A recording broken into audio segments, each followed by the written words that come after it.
Well, hi everyone. This is Dr. Jennifer Gardella. Welcome to episode 31 of the podcast Hot Mess to Great Success. This is time dedicated to helping you get pieces of your personal and professional lives in order. So, I created this podcast for anyone who needs a little bit of private inspiration. You don't want to shout about your disorganization from the rooftops. You just want a place where you can come and get some good, solid advice and know that there's someone else out there going through the same stuff.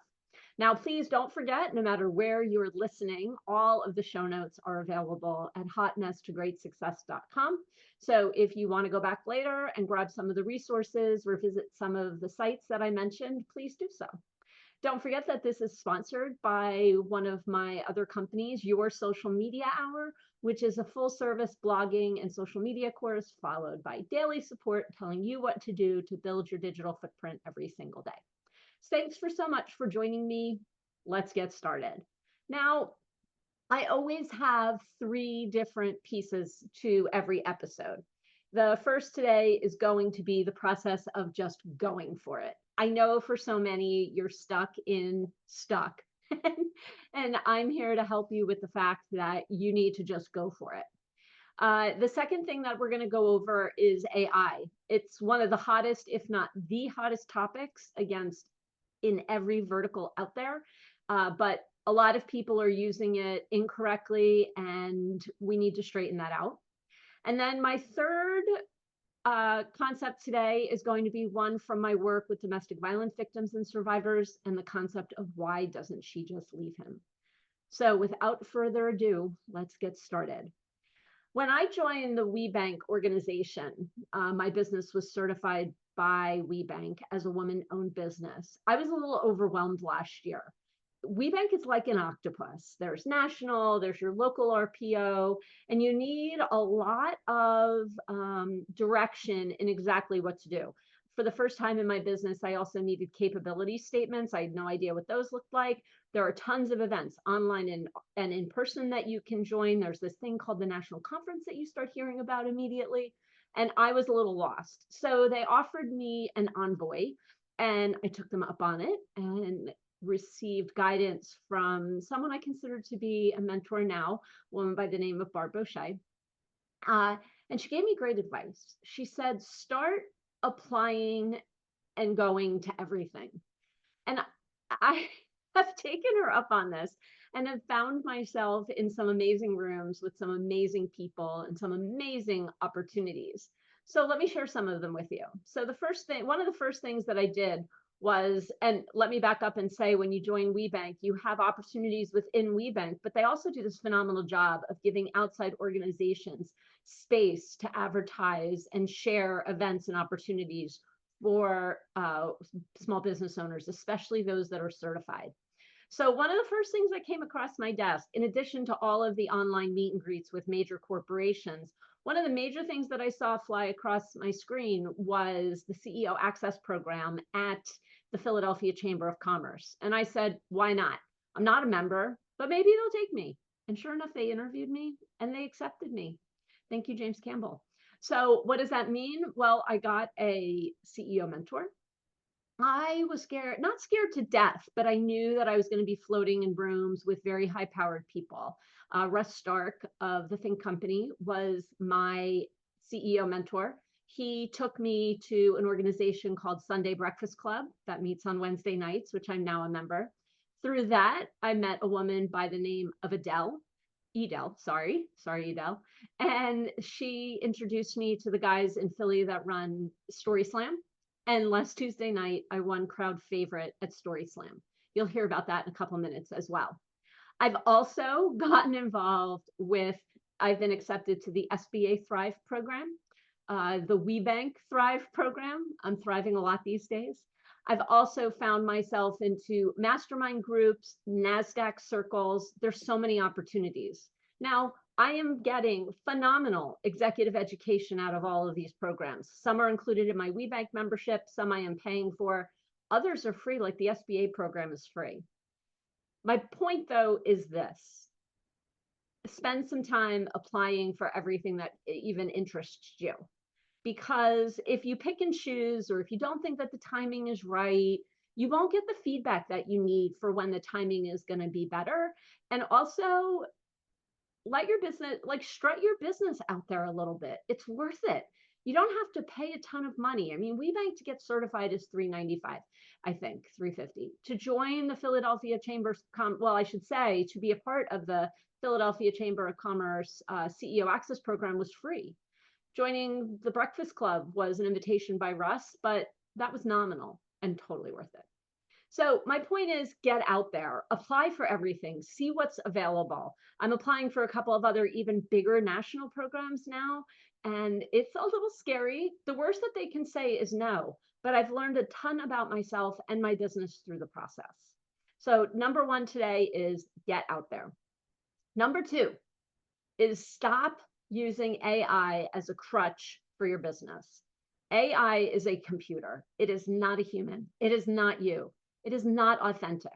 And I think we are going down a rabbit hole to hell when we start talking about how much time it can save us. Here's the problem. Well, there's two. One, marketers tend to ruin everything, and right now they're using AI against us. We've seen this for years. You will hear me talking about this in the coming months for years. How many marketers tried to sell you on, Periscope? They tried to sell you on Clubhouse. They sold you a book. They sold you a course. And where are those things now? If you built a body of content in Clubhouse, it's pretty much dead in the water. In fact, you don't really even own the content anyway. What also we tend to do with these is, and now marketers all want to sell you on a ChatGPT based, chatbot. What a nightmare. Have you ever been in a chatbot that actually helped you solve your problem?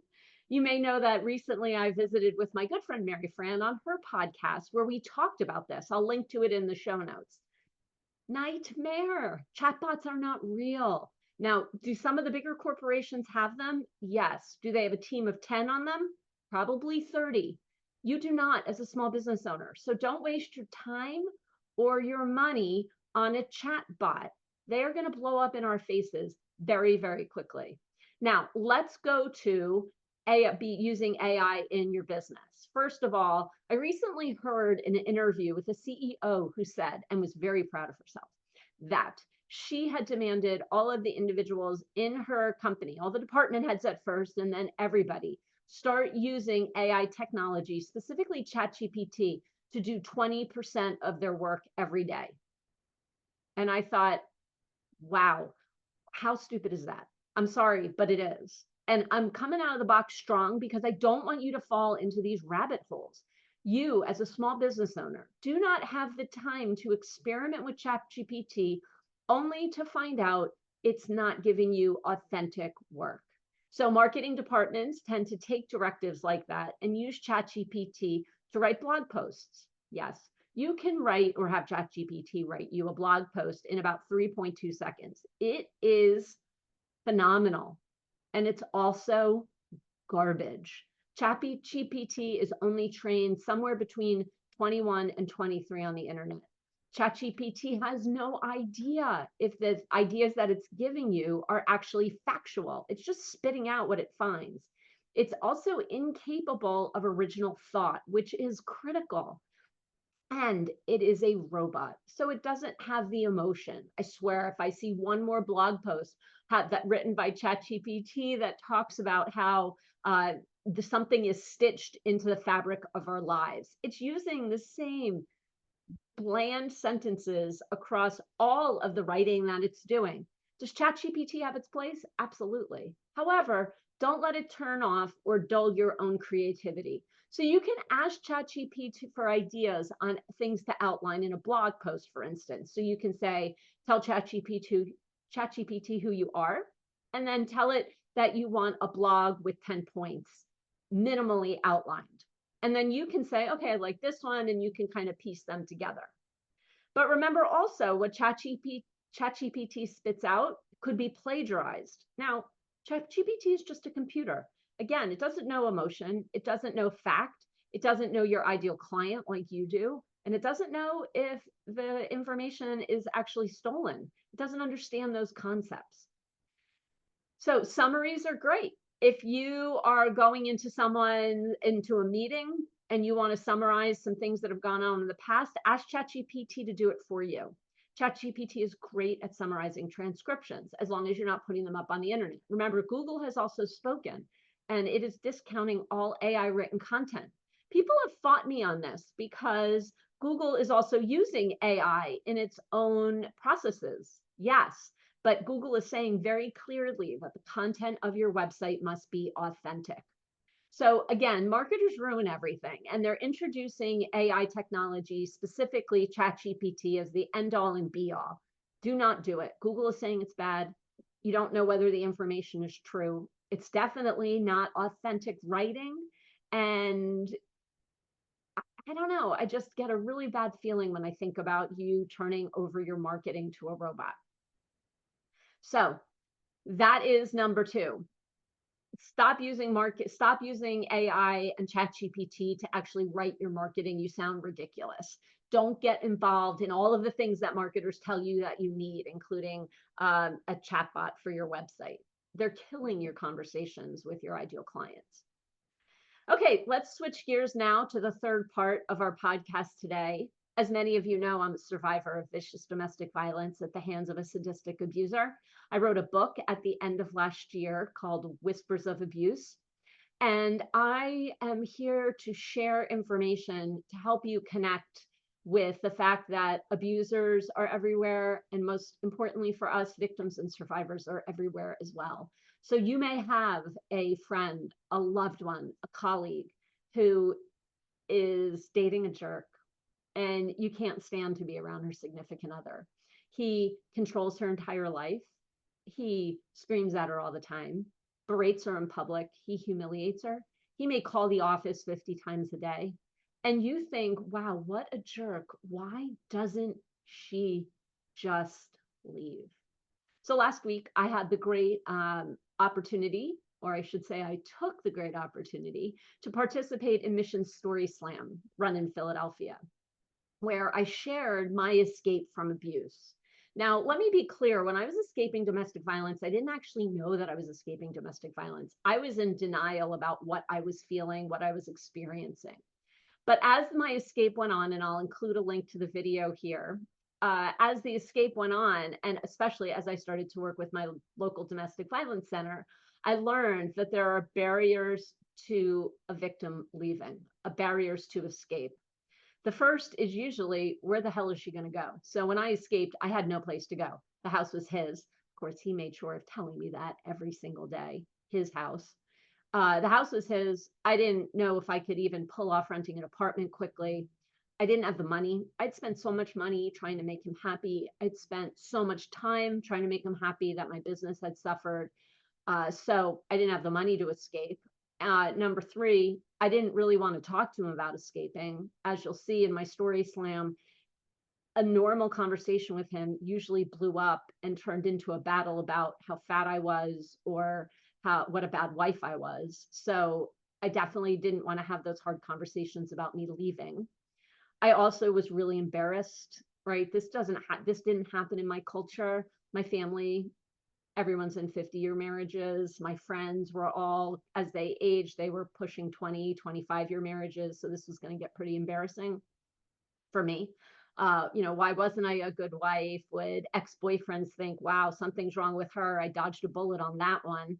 But yeah, so I was really embarrassed. And also, as I always say, I had this feeling that I was addicted to him, which I learned is a trauma bond. So you think, as a survivor of domestic violence, or I'm sorry, as a victim of domestic violence, that your job is to make your abuser happy. He starts from the moment you met.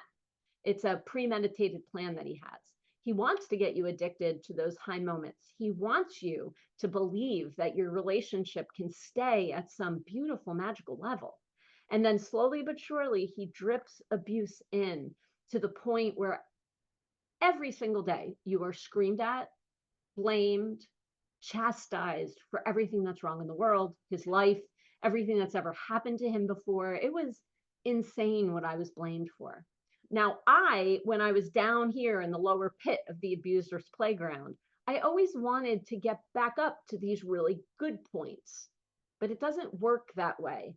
The abuser decides when you go back up. And what I realized during my escape process was that this was a cycle. And I had to be honest with you, notice this cycle going on in our relationships. I'd actually, all of his best friends noticed it. They had all talked to me about it. And now it was becoming clear to me what his cycle was all about in hooking me in creating this trauma bond where I assumed that I was the one that was responsible for his misery. By the way, I was not. You're never responsible for someone else's happiness.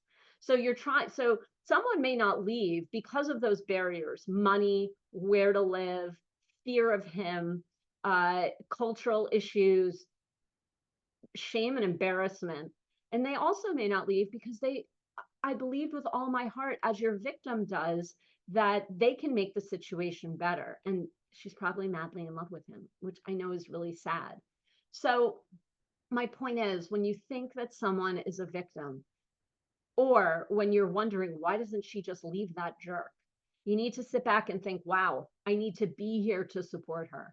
Now, one of the things that I'm going to be talking about going forward is what you can do to support a victim or survivor of domestic violence. It's not about just yelling from the rooftops that she's a victim and she needs to leave. Because of that trauma bond, she's hooked in. And because of those barriers, she feels stuck. So watch the video from my story slam. It's actually, I was really proud of myself. You can't hear how nervous I was. You can't hear my voice crackling, but I did hit all the major points that I wanted to hit. It was such an honor to be up on stage, such an honor to win fan favorite. So we're done for today. And I know that was a lot, right? I want to encourage you to go for it in your life. Go grab that brass ring on the carousel. I want you to realize that your marketing and your business needs to be authentically you.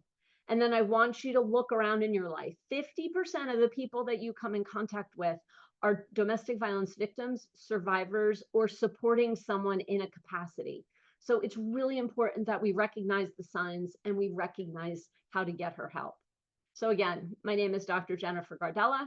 I am honored that you chose to spend, I think, about 20 minutes with me today. Don't forget to visit our sponsor, Your Social Media Hour, your one-stop shop for everything you need to do to build an authentic digital marketing plan and then execute it. And I look forward to seeing you on the next episode. Thanks so much. Bye-bye.